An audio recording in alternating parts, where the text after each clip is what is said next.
할렐루야. 오늘은 전 시간 말씀에 눈뜸에 관하여서 말씀에 들음에 관하여 라는 제목으로 여러분과 함께 밥상을 한번 차리겠습니다. 예수님께서 세례 요한에게 세례를 받으시고 광야에서 시험을 거치신 후 가히 신약 성경의 꽃이라고 할 수 있는 산상수훈을 무리들에게 들려주시고 가르치시기 시작하십니다. 마태복음 5장 2절에서 이렇게 얘기하죠.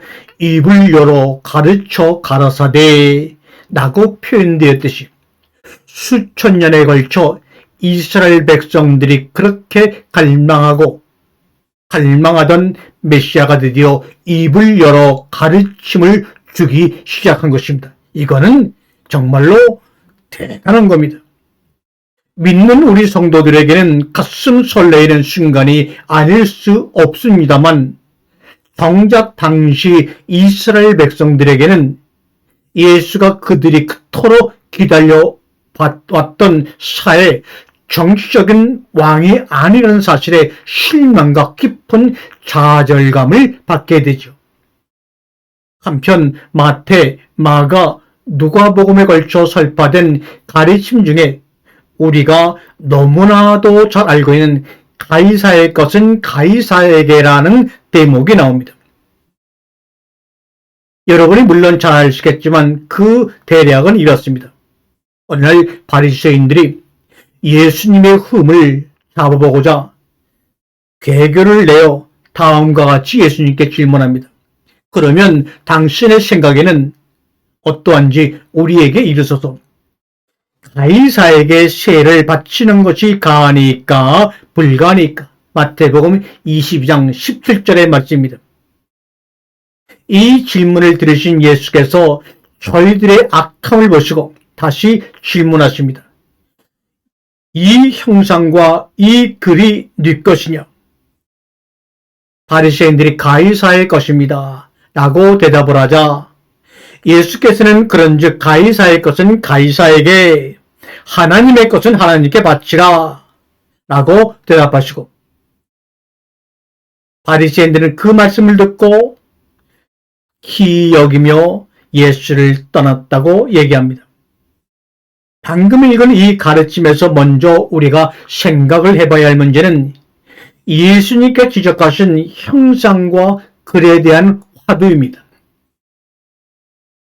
형상이라고 표현된 단어는 헬라어로 에이콘이라는 뜻입니다. 에이코, 이 말은 유사하다, 어떤 이미지, 묘사, 뭔가를 덮다 등의 의미로 쓰이고 있는 단어입니다.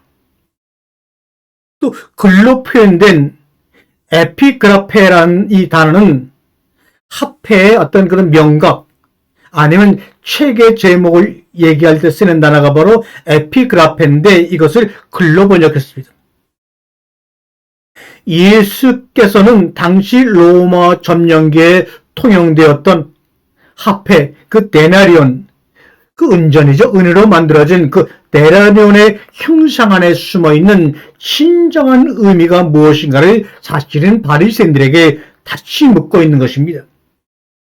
데나리온에는 그 당시 가이사였던 가이사라고 하는 시저라고 하는 로마 황제를 지칭하는 호칭이죠. 당시 가이사였던 디벨료의 얼굴 모습과 가이사는 신이다라고 쓰여진 문구가 그 은전에 새겨져 있습니다.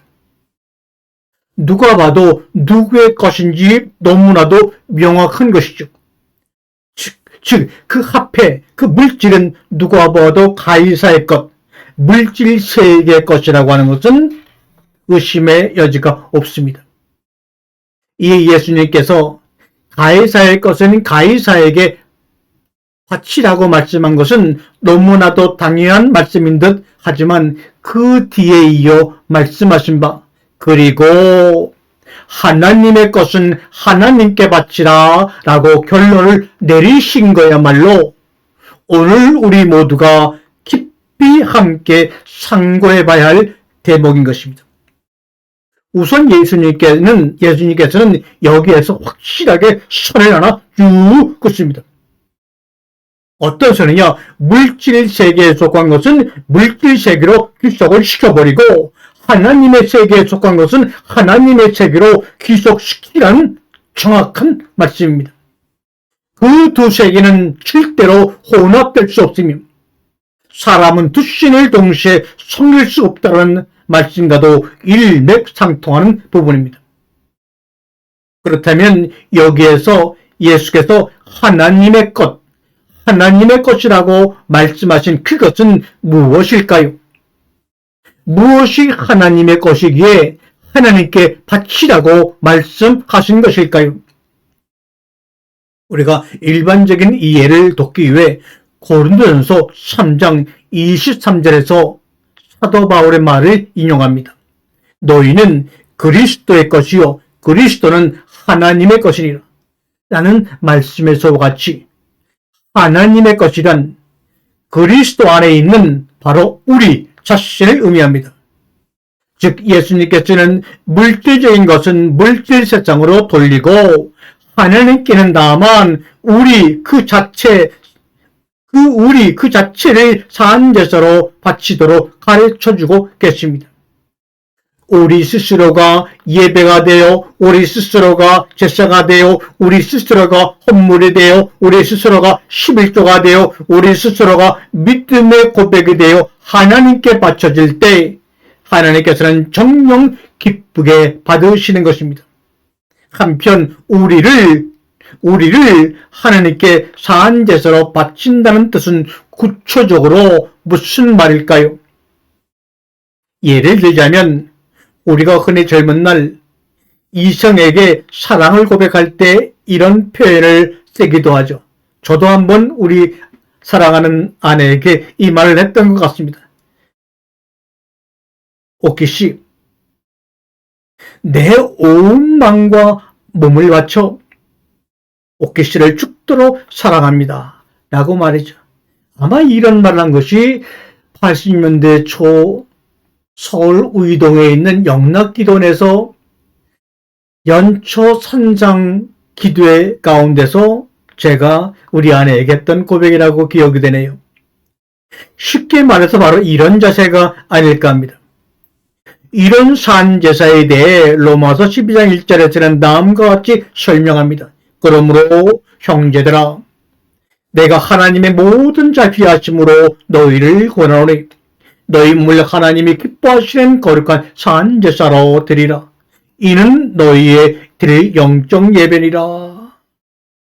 그리고 영적 예배에 대해서 좀 더 구체적으로 알기 원하시는 분은 갈라디아서 5장 16절부터 26절로 잘 풀이가 되어 있으니 개별적으로 직접 한번 읽고 묵상해 보시길 바랍니다. 갈라디아서 5장 16절과 26절의 말씀은 개별적으로 이 말씀이 끝난 뒤에 찾아서 묵상을 해보시기 바랍니다. 즉 결론적으로 헛된 영광을 구하느라 가이사의 것을 구하느라 서로 격동하고 서로 투기하지 말고 오직 성령을 쫓아 행하는 것이 영적 예배 의미로 받아들일 수 있을 것입니다. 성령으로 사는 삶, 성령으로 사는 삶은 육체의 소욕은 성령을 거스리고 성령의 소욕은 육체를 거스린다고 말씀되어 있듯이 우리가 육적인 삶을 자제하고 멀리할 수 있을 때 성령의 삶이 시작될 수 있는 것입니다. 그리고 육적인 삶은 성경에서 말씀하시는 바와 같이 음행과 우상숭배와 분쟁과 시기와 분념과 당 짓는 것과 방탕함의 열매를 맺을 뿐이지만 이런 모든 것들은 그리스도의 대적자가 되는 것이지만 성령의 열매는 오직 사랑과 희락과 화평과 오래 참음과 자비와 양성과 충성과 온유와 절제니 이를 금할 길이 없다고 나와 있습니다. 한편 여기에서 우리가 또 하나 짚고 넘어갈 것은 표현된 바 육적인 삶이란 게 우리가 생각하는 그런 육적인 삶과는 조금 다르다는 것입니다.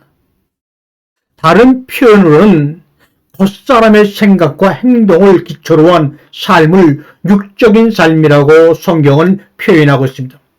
한편 우리 안에 속사람을 우리가 발견하지 못하면 과연 우리의 겉사람이 어떻게 삶을 어긋나게 살게 되었고 살고 있는지에 대한 이해가 어렵습니다.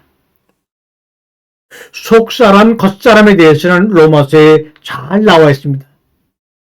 제가 쓴 로마 원어로 풀어가는 로마서 강해서를 읽게 되거나 LRU 유튜브에 로마서 원어 강해서를 여러분이 들으시게 되면 이해가 한층 높아질 것입니다. 속사람에 대한 말씀을 충분히 상고해 보시고 과연 나는 나의 속사람을 찾았는가? 내가 생각하고 있는 속사람이 성경에서 말씀하고 계신 그 속사람이 맞는 것인가? 그렇다면 어떻게 하면 그 속사람을 찾을 수 있을 것인가에 대한 고민도 해봐야 합니다. 그리고 필요합니다. 속사람을 발견하는 그 순간으로 나무에 매달림, 죽음, 부활, 죄 있는 것 같은 하나님의 시간, 카이로스의 시간이 나의 삶과 신앙 가운데 비로소 시작이 될 것이기 때문입니다. 그것들이 뜻하는 진정한 의미를 알게 될 것입니다. 그리고 성령을 쫓아 행함이라는 게 정녕 무슨 의미인지 알 수 있을 것입니다. 이렇듯 우리가 속사람으로서 성령 안에 거함으로써 우리 자신을 하나님께 산제사로 드릴 수 있을 때 하나님께서는 기뻐 받게 되실 것입니다. 가이사의 것은 가이사의 것으로 하나님을 절대로 기쁘게 해드릴 수 없는 이유입니다. 우리의 거룩하신 하나님은 태초부터 우리의 마음 한구석에 늘 계셔 왔습니다. 그 계셔 오신 하나님을 이제 찾기만 하면 되는 것입니다. 그를 듣기만 하면 되는 것입니다. 하지만 하나님과 함께 사탄도 우리 마음 한구석에 역시 존재해 왔습니다. 하나님과 그의 대적자는 태고적부터 우리 안에서 우리의 마음 땅 따먹기 전쟁을 벌이고 있습니다. 우리가 구약에서 이스라엘 백성을 향한 이방인의 침략, 포로 삼음 등을 한번 생각해 보시기 바랍니다. 그것이 바로 마음의 땅 따먹기 전쟁의 그림자입니다. 이 황량한 전쟁터에서 우리를 승리로 이끄시기 위해 오늘도 쉼 없이 안식 없이 우리만을 바라보고 계신 하나님 아버님을 여러분 도우시기를 바랍니다. 도울 수 있는 방법은 오직 하나입니다. 24시간 말씀으로 충만한 것입니다.